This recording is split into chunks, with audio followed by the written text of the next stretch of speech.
시청자 여러분, 안녕하십니까? 행복하고 건강한 새로운 한 주를 맞이하시기 바랍니다. 원희룡 제주시사가 사실상 대선 출마를 선언했습니다. 대선 출마를 지금 준비하고 있고 10월이나 11월경에 구체적인 비전을 발표하겠다고 얘기를 했습니다. 오늘은 제가 원희룡의 인생과 그리고 그가 도전하는 데에 극복을 해야 될 숙제를 정리를 해왔습니다. 첫 번째, 원희룡은 흑수저 출신입니다. 제주도 서귀포의 시골에서 아주 가난한 집에서 성장을 했습니다. 중학교 3학년까지 전기불이 들어오지 않았다고 합니다. 그리고 고기 구경도 1년에 거의 한두 번 못했다고 합니다. 아버지가 하는 장사, 배추 장사, 이 리어카 장사, 서점, 이런 것들 전부 다 제대로 되지 않고 망했는데, 그래도 서점을 하는 덕분에 이 재고 서적이 집안에 많이 있어서 책을 많이 읽었다고 합니다. 원래 머리가 좋은 데다가 책을 많이 읽으니까 거의 천재급으로 발전을 했습니다. 서귀포에서 제주 시내에 있는 제주 제1고등학교를 다녔는데 고등학교를 다닐 때 거의 1등을 놓쳐본 적이 한 번도 없다고 합니다. 그리고 전 국민의 화제가 된 82년도 대입 학력고사 전국 수석, 그리고 나서 서울대 법대 수석 입학, 그리고 나서 사법시험 수석 합격, 수석의 인생이었습니다. 아마 시험으로 대통령을 따내는 이런 제도가 있다면 그는 벌써 대통령이 됐을 겁니다. 천재에서 국회의원을 거쳐서 제주도 지사라고 하는 소 리더까지 발전을 했습니다. 이제 원희룡의 최대 과제는 제대로 된 대리더로 승격할 수 있는가? 자, 두 번째, 이상하게 공교롭게도 박근혜 대통령과 비슷한 박근혜의 뒤를 항상 이렇게 밟는 정치 행보를 보였습니다. 박근혜 대통령이 1997년에 한나라당에 영입이 돼서 국회의원이 됐습니다. 97년. 그리고 나서 한나라당이 젊은 피를 수혈한 것이 99년입니다. 이회창 총재 때였죠. 자, 그래서 박근혜에 이어서 2년 만에 이제 영입 인사로 공천을 받고 국회의원이 됐습니다. 그리고 2004년인가요? 박근혜 의원이 대표 최고위원으로 당선이 될 때 2등으로 두 번째 최고위원이 됐습니다. 당시 최연소 최고위원이라는 기록을 세웠습니다.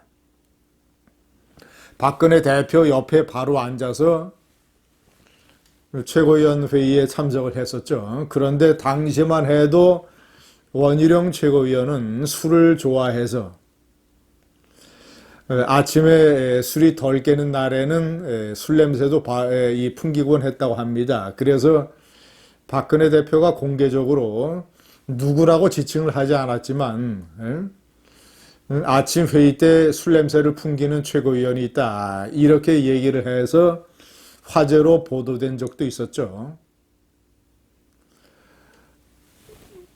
그리고 박근혜 대표 다음에 박근혜 최고위원, 박근혜에 이어서 최고위원이 됐었죠.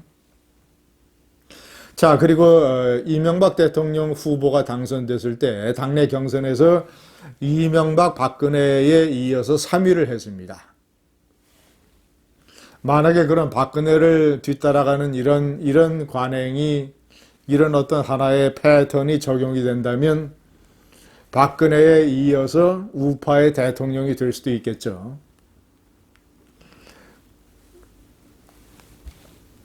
물론 농담성 추측입니다. 자, 세 번째 과제. 과제는 남원정을 뛰어넘어야 됩니다.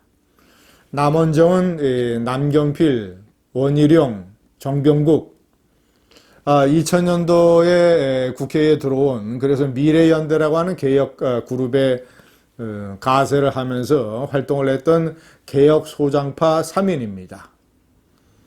이들이 개혁을 부르짖고 당내에서 나름대로의 야당의 목소리도 내고 하는 것은 의미가 있었지만 남원정이 국민으로부터 전폭적인 신뢰를 받지 못한 데에는 남원정의 정체성이 뭐냐? 우파의 가치를 이들은 어떻게 생각을 하느냐? 단순히 좌클릭만 하면 되느냐? 라는 비판에 대해서 제대로 답변을 못했기 때문입니다. 어떤 사람은 오렌지성 이런 행보를 보이기도 해서 비판을 받았죠. 남원정의 한계를 극복을 해야 됩니다. 자, 네 번째 가장 중요한 것입니다. 지금 제주지사만 6년째 하고 있습니다. 6년간의 중앙정치 무대 공백을 어떻게 메울 것인가? 그가 아무리 독학을 하고 공부를 했다고 해도 중앙정치의 현장에서 떨어져 있으면 어떤 국가적인 중요한 문제, 핵심적인 문제, 본질적인 문제에 관해서 감을 잡기가 쉽지 않습니다. 제가 시청자 여러분, 광화문 집회 연설을 통해서 말씀드렸던 이 문재인 좌파 정권의 본질적인 폐륜 정권, 반역 정권, 제대로 생산을 해내지 않는 깡통 정권, 무조건 때려 부수기만 하는 철거 정권, 최근에는 반대의 목소리가 두려워서 광화문을 저런 식으로 봉쇄를 하는 봉쇄 정권, 폐륜, 반역, 깡통, 철거, 봉쇄 정권의 본질을 제대로 파악을 해서 대통령 후보가 되면 국민들에게 고발하고 철저하게 역사적으로 단죄를 하고 그리고 집권한 이후에 이 5개의 문재인 좌파 정권의 폐해를 어떻게 정리하고 청산하겠다라는 비전을 국민들에게 내세울 수 있는가? 이것이 원희룡의 최대 과제입니다. 마지막 5번째. 자, 이낙연, 이재명, 현재 추세대로 간다면 이낙연, 이재명 중에서 문재인 좌파 정권의 대통령 후보가 나올 수 있습니다. 자, 이낙연, 이재명의 파퓰리즘에 맞서서 중도표를 가져올 수 있는 구체적인 비전을 10월과 11월 아니면 내년에 내놔야 됩니다.